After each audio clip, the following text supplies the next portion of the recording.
Рысбек Айдаралиев атындагы орто мектеби, кыргыз тили 4-класс. Саламатсыңарбы окуучулар? Кутман күнүңөр менен.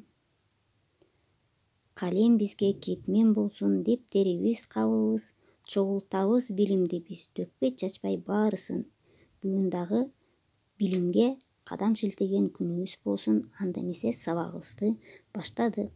Бүгүнкү сабагыбыздын темасы сөздүн түзүлүшү. Сабактын максаты сөздүн түзүлүшүн үйрөнөбүз, сөздөрдү оңго мүнчөгө ажыратабыз, эс тутумубуз, тапкычтыгыбыз өнүгөт, сулуу, катас жазууга көнүгөбүз, билимдүү болууга аракет кылабыз.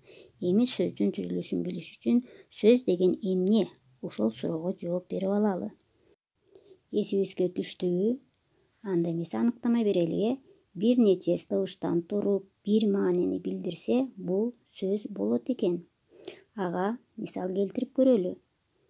Бардык эле тыбыштар бириксе, сөз боло бербейт. Алма десек, биз жемишти түшүнөбүз. Ал эми алмалар десек, көп алмалар экенин түшүнөбүз. Күчүк десек, жандыкты түшүндүк. А күчүктүн десек, күчүккө тиешелүү нерсени түшүндүк. Күчүктүн кулагы, идиши болушу мүмкүн экен. Эми сөздүн түзүлүшүн үйрөнүүгө киришсек, сөз эмнеден түзүлөт, эмнеден турат? Сөз уңгу жана мүчөдөн турат. Уңгу деген эмне? Уңгу сөздүн түшүнүктүү бөлүгү айтылат. Ал эми мүчө болсо, уңгуга уланган сөздүн бөлүгү. Мүчө өзүнчө турганда мааниге ээ болбойт. Эми уңгуга мисал келтирели. Билим деген. Ага билим десек, биз окууну түшүнөбүз. Ага луу мүчөсүн улайлы дагы жаңы сөз билимдүү деген сөздү пайда кылабыз. Эми текст менен иштейли. Чыңгыз Айтматовдун чыгармаларын окууну улантабыз.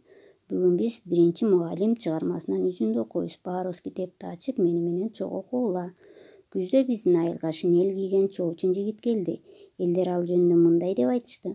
Бул Дүйшен деген жигит мектеп ачып, бала окутат экен. Чын эле ошондон кийин Дүйшен айылды үймө үй кыдырып, балдарды окууга чогултуп жүрдү. Совет учурунда бийлиги жеңгенде ушинтип кедей калдардын балдарынын баарын билимге сугарып, көздөрүн ачкан убак болгон экен. Ошондо Дүйшен ошол айылдын 1-мугалими болгон. Ушул текстте чоочун жана шинель деген бейтааныш сөздөр бар экен. Чоочун деген тааныбаган, аны түшүнөсүңөр, бейтааныш. Ал эми шинель деген аскер кийими. Дайыма аскерлер үстүнө кийген жылуу кийими жатканда төшөгү болуп кызмат кылган. Бул кийимди шинель деп айтабыз. Эми көнүгүүлөрдү иштөөнү баштасак. Биринчи көнүгүү суроолорго жооп беребиз. Андан тышкары уңгу мүчөгө мисалдарды келтиребиз. Мисалы, багбан, бак уңгусу, мүчөсү бан. Эми экинчи көнүгүү тексттин 3-чү сүйлөмүн көчүрүп жазабыз. Сөздөрдү уңгу мүчөгө ажыратабыз. Мисалы, айылды, окууга. 3-чү көнүгүү табышмактын жандырмагын табабыз. Ал сөзгө сүйлөм түзүп, сөздөрдү уңгу мүчөгө ажыратабыз. Ат энемдей мээрим төгүп, күлө карап турган ким, билим кенин талыкпастан бөбөктөргө сунган ким? Баамдап турсаңар керек, бул мугалим. Силер ушул сөзгө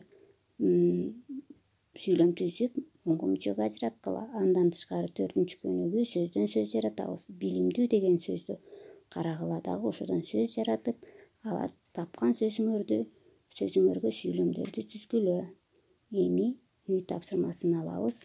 57-чи бет, 5-чи көнүгүү. Сабак аяктады. Саламатта болгула, эч качан оорубагыла.